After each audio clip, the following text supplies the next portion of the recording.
Hi Sjaak, so thank you very much for taking the time to sit down with me and answer some of my questions. So could you tell me maybe a little bit about yourself? Yes, I can. My name is Sjaak Koenis. I'm a philosopher, political philosopher. I work in the faculty for quite a number of years already. Research and also writing.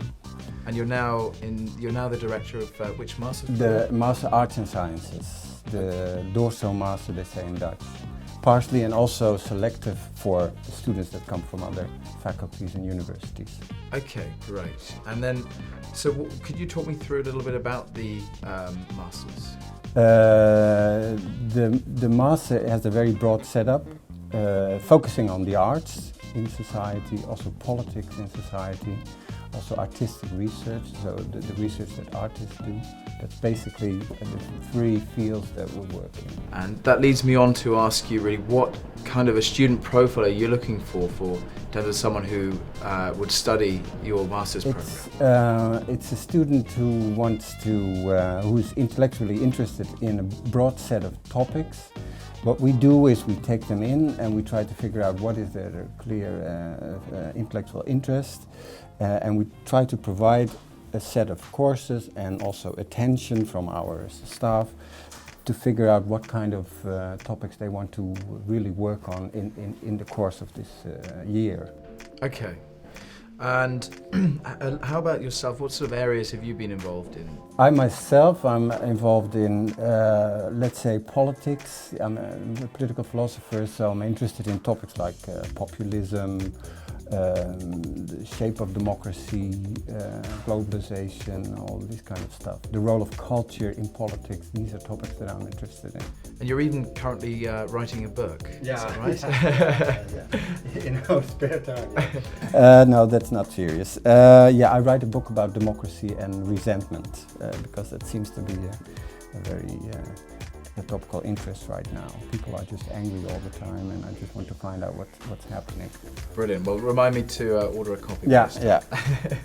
And what about the other teaching staff within the I do it together with Jan de Rode, and he is a specialist in literary theory, literature, etc. We coordinate basically the master together, and then there is an historian involved, another philosopher doing a writing course, and there is also people from the literary department focusing on the place of the arts in society, basically. So there's a lot of expertise. Yeah, a lot of that's, let's say, the circle of teachers that are actually involved in the courses, and then we can also, for the second semester, we can sort of go and ask for the expertise of any scholar staff that is working in the faculty.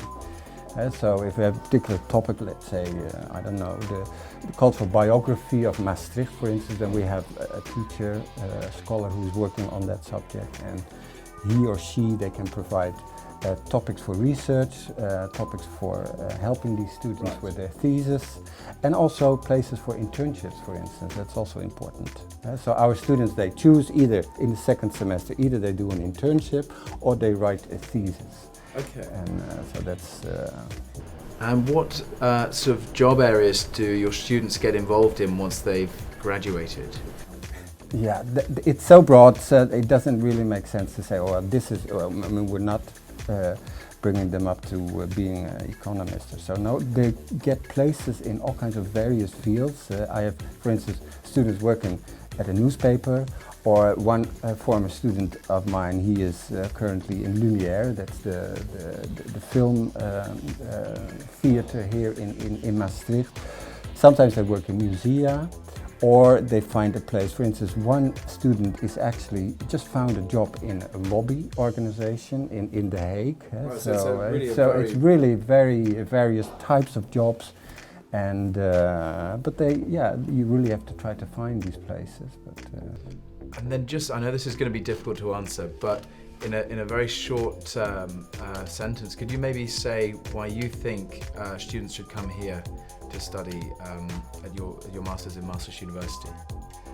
I think they will have an interesting, challenging environment to work in. They can bring in their own topics within, let's say, these fairly broad limits, of course. And what we do is we try to sort of stimulate their intellectual interest, work with them, try to make it a more interesting topic for them, and maybe work them, see if they can make an interesting thesis about it. That's so, on the one hand, a broad field of topics and a very individualized, let's say, mode of working with the students and in smaller groups. That's basically what we offer. Excellent. Well, thank you very much for your time. Okay. It's been a pleasure. Yeah.